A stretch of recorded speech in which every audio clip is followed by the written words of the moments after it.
I think it's also new challenge for me. Obviously, I always try to improve a lot. So offensively, so it's a new challenge for me. Ya, kedatangan pemain keturunan baru yang datang untuk membela timnas Indonesia ternyata membuat Jepang keheranan dengan Indonesia. Salah satunya pemain lincah Jepang Wataru Endo. Pemain Liverpool ini keheranan kok Indonesia bisa setiap bulan mendatangkan pemain keturunan Eropa. Ya tentu, menurut Wataru Endo, kedatangan pemain berkualitas seperti Mitch Heger dan Eliano akan membuat timnas Indonesia semakin kuat. Dan tak heran jika pelatih Jepang sendiri menyebut Indonesia bakal menjadi kuda hitam di grup C. Dan itu benar saja. Indonesia berhasil menahan tim kuat semacam Arab Saudi dan Australia yang sebelumnya diprediksi Indonesia bakal babak belur. Ya memang, meski saat ini Indonesia sudah berbeda, namun suka tak suka, memang sekarang ini Jepang adalah tim terbaik dan yang paling diunggulkan di grup C ini. Kini, 12 gol tanpa sekalipun kebobolan, serta menyapu bersih kemenangan di 2 laga menjadi bukti nyata kalau Jepang memang ada di level yang berbeda. Ya tentu saja, hal itu tak terlepas dari 90% pemain Jepang yang main di liga-liga teratas Eropa, sehingga membuat tim Samurai Biru secara tak langsung memiliki gaya main yang pibisnya Eropa banget. Ya meskipun begitu, Hajime Moriyasu selaku pelatih tidak mau jumawa, karena biar gimana pun masih ada 8 pertandingan yang segalanya bisa terjadi.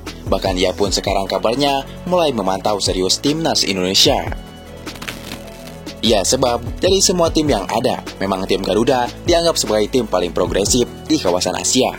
Dan saat ini tim yang belum terkalahkan di grup C selain Jepang adalah Indonesia. Di balik itu jelas, keberadaan sosok Erick Thohir sebagai ketua PSSI menjadi salah satu kunci utama mengapa timnas Indonesia bisa seperti sekarang ini. Nah, yang jadi perhatian pihak Jepang tentu saja manuver PSSI dalam melakukan naturalisasi. Sebab mereka pun meyakini kalau PSSI tidak akan menyetop sampai di sini saja. Salah satunya kini memastikan Mitch dan Eliano akan bergabung saat melawan Jepang nanti. Ya maka tak heran jika dibandingkan dengan tim lain, Jepang menganggap Indonesia adalah ancaman terbesar yang berpotensi mengejutkan kalau tim Garuda bisa tampil dengan skuad impian yang diharapkan. Ya kalau kita bicara siapa tim terkuat di Asia sekarang, ya sudah pasti Jepang 4 kali juara Piala Asia dan sejak 98 selalu konsisten lolos ke Piala Dunia. Tentu membuat status Jepang di kawasan Asia memang mentereng. Bagaimana sepak bolanya tidak maju, di Jepang, baik dari usia dini sampai senior, semuanya ditata dengan baik. Dan kini skuad utama timnas Jepang 98% diisi oleh mereka-mereka yang bermain di luar negeri. Hanya 3-4 saja yang diambil oleh Hajime Moriyasu dari Liga Lokal Jepang. Ya itulah yang diterapkan oleh Sintayong juga, di mana kini timnas Indonesia dihuni 98% pemain yang bermain di luar negeri dan sisanya dari liga lokal.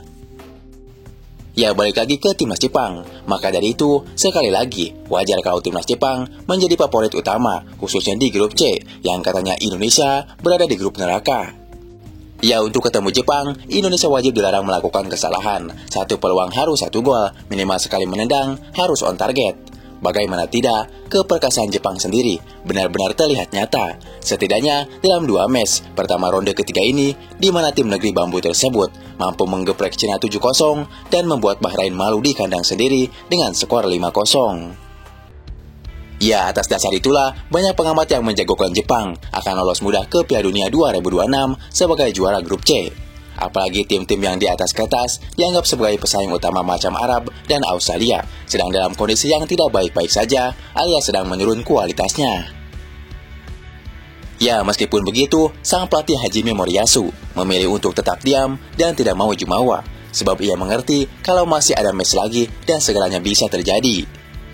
Nah yang menarik, perhatian Hajime Moriyasu justru mulai menganggap Indonesia sebagai ancaman besar. Alasannya tentu saja karena keberadaan Erick Thohir sebagai ketua PSSI.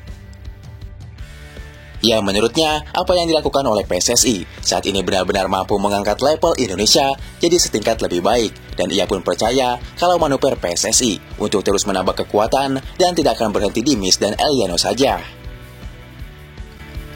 Ya di balik itu, meski ada pro kontra soal banyaknya pemain keturunan di Eropa, Salah satunya di mana timnas Indonesia dikritik oleh Roky Gerung. Dalam kritiknya, Roky Gerung mengatakan bahwa naturalisasi yang terjadi saat ini adalah bentuk penipuan terhadap sensasi.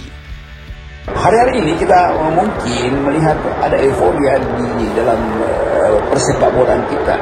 Tapi euforia itu membatalkan atau membuat kita lupa bahwa yang bermain di lapangan itu sebetulnya adalah bukan grup yang kita idealkan sebetulnya, karena apa yang sekarang disebut sebagai naturalisasi itu semacam penipuan terhadap sensasi itu. Lebih lanjut, Roky juga menjelaskan bahwa seharusnya timnas Indonesia itu diisi oleh pemain yang berasal dari Indonesia. Betul bahwa sepak bola itu olahraga yang mendunia dan orang akan menyaksikan kegembiraan di lapangan, tetapi timnas itu harusnya datang dari bibit kita, tuturnya. Ya, tak cuma Roky Gerung yang mengkritik banyaknya pemain naturalisasi. Baru-baru ini anggota Komisi DPR RI juga mengkritik banyaknya pemain naturalisasi di tubuh Indonesia. Ya, namun pernyataan itu langsung disekakmat oleh Erick Thohir. Ya, Ketum PSSI Erick Thohir menanggapi kritikan anggota Komisi X DPR RI, Nuroji, soal kebijakan naturalisasi. Menurutnya, hal ini sah dilakukan di era globalisasi. Ya, Nuroji sendiri mengkritik kebijakan naturalisasi yang dilakukan PSSI dalam rapat kerja saat membahas Miss Heger dan Eliano Roender pada Selasa 17 September 2024 lalu. Ia menyebut bahwa dirinya senang atas progres timnas, namun kebanggaannya berkurang karena tim lebih banyak diisi pemain keturunan. Pendapat itu langsung disekakmat oleh Erick Thohir. Saya rasa di era demokrasi perbedaan pendapat itu sebuah hal yang maklum, tetapi saya dari PSSI, dan saya yakin Pak Menteri, Menkumham, Supratman, Andi Aktas, pemerintah, kita harus mempunyai target untuk perbaikan prestasi timnas. Itu yang utama, kata Erick Thohir di kantor Menkumham, Jakarta. Lebih lanjut, Erick Thohir mengungkapkan, cara-caranya pun terhormat. Kenapa? Aturan FIFA menjelaskan setiap negara boleh menaturalisasi semua pemain. Kita bisa melihat tim nasional Belanda sendiri, itu banyak keturunan Suriname, ujarnya Erick Thohir. Ya, menurut Erick Thohir, menaturalisasi adalah hal yang lumrah. FIFA selaku induk dari sepak bola dunia juga mengizinkan naturalisasi dengan batas-batas yang mereka tetapkan. Nah, kebetulan saya dan Pak Menteri komitmennya sama. Kami ingin memfokuskan semua talenta terbaik bangsa Indonesia yang ada di luar negeri untuk memperkuat tim nasional, yaitu pilihannya yang mempunyai darah Indonesia, ujar Erick Thohir. Ya, memang diprediksi PSSI tidak akan berhenti di sini saja. Apalagi jika Indonesia berhasil lolos ke Piala Dunia 2026, mungkin akan ada banyak lagi bintang dunia di Liga Eropa untuk bergabung dengan Indonesia. Sekarang saja, menurut media Belanda, mereka menyebut kalau masih ada beberapa nama yang sekarang masih dalam tahap proses maupun pendekatan instan, seperti kepada pemain keturunan Mauro Zelstra, Pakas Ruik, oleh Romeni hingga Krependik. Tentu, kedatangan mereka untuk menambah kekuatan untuk bersaing dengan tim-tim elit semacam timnas Jepang. Ya, jadi intinya, jika mereka sudah memiliki paspor Indonesia, mereka bukan pemain keturunan, mereka bukan pemain naturalisasi, tapi mereka pemain Indonesia yang mau membawa nama Indonesia ke level dunia.